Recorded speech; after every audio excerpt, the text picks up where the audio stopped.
How does philosophy improve your sex life? Hello everyone, I'm the Dancing Philosopher, and today I'm going to supplement an article I wrote on sex, dancing and philosophy, which I wrote in episode 3, I believe. I've had lots of feedback from some people and had some very fulfilling conversations about the issues of sexual consent. And I thought I would just supplement it with my own story, add story to the theory. And hopefully it will be a bit more encouraging. It will explain why I wrote that article. So here goes. The story begins with me as a teenage boy, sort of caught in between two sexual extremes. On the one extreme, there was me watching a lot of porn, and the stuff we watched in porn was, a lot of it wasn't healthy. But because we weren't really aware of what sex was, that's all we got. On the other extreme, there was, I was raised in a conservative Christian background, and like most religious backgrounds, it was, quite pretentious about sex. If it's, unless you were getting married or you were in marriage, they just sort of pretended that it wasn't an issue. And both extremes weren't healthy for me. In steps help from a very unique source. This source was actually a church leader. So when I was young, at that sort of time in my life, I had enough of church, I had enough of religion, and this guy talked to me. Obviously, he talked to young guys going to church, but my parents said I still had to go. And so we started talking a lot about why I had problems, etc. And we ended up talking about sex and porn. And he asked me, do you watch porn? And I said, okay, fine, yes, I sort of do. I know you're not going to be happy about it. I'm lusting over some people and, they're not married, etc. And then he just said, actually, the main problem with porn is not that you're lusting over this person that you're watching, but that you're actually watching a version of sex that isn't real, that's not going to help you. Then he asked me a direct question, do you want to have a happy sex life in the future? To which I said, yes. And he said, right, from now on, if you have any more questions about sex, you ask me, don't go and talk to, watch that other stuff. Now, I carried on watching that other stuff, fine, but I took him on that invitation. I said, right, I'm going to ask you about sex. Does it really happen like this? And most of my questions were quite graphic because I was watching a lot of porn. But at the end of all my questions, he said, right, now I'm going to teach you how it's done properly. Do you want to know how to do sex well? And I was like, yes.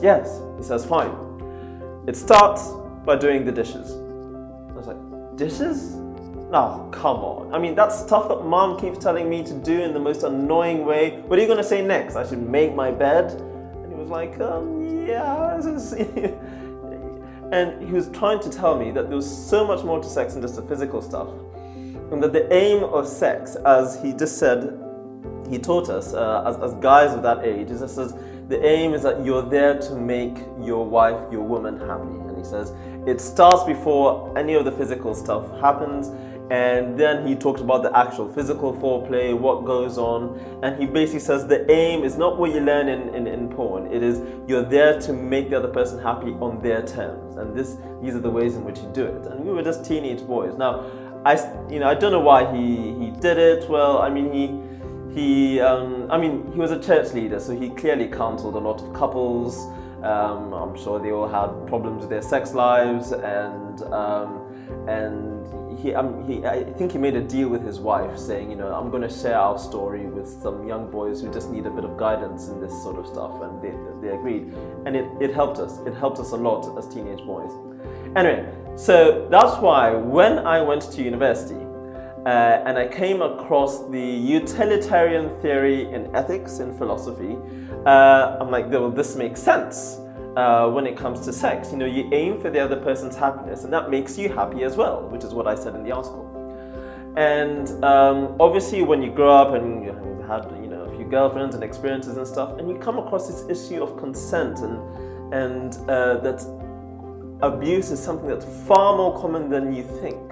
And just sort of I just don't quite understand it. Why would you do something that will make the other person unhappy, even if they want to say no? Well, it's because you're not aiming for their happiness, okay? And sometimes their happiness means saying no at that particular time. So that's why I thought, I mean, society, I think our sexual education is woeful, okay? We do a bit of stuff on, how to use condoms, how to prevent this, that, and the other. And as far as sexual consent is concerned, no means no. I mean, people don't commit acts of abuse because they're stupid or because they don't know what no means. It's because they're not aiming for the right thing, which is where the utilitarian theory comes in mind. If you make the other person happy on their terms, it makes you happy as well. And that's why I bring in dancing. So remember, I'm stuck in these two extremes. I went to university and I saw ballroom and Latin dancing and I said, this is it. This is it. This is how to be, this is what being a sexual human being in a healthy, structured way is like. Because, it's not quite conservative, that sort of tells you that you're not a sexual human being. But it's still not unhealthy like all the stuff you see on the internet. Here you have an art form, and you look at some of that stuff. I wanted to be the person who people looked at to say, I love the story they're telling. I want to watch that. I want to do that with my partner when I go home tonight. And it's inspiring, but it's healthy. And the stories that dancing shows, it is a very healthy and very romantic and very real.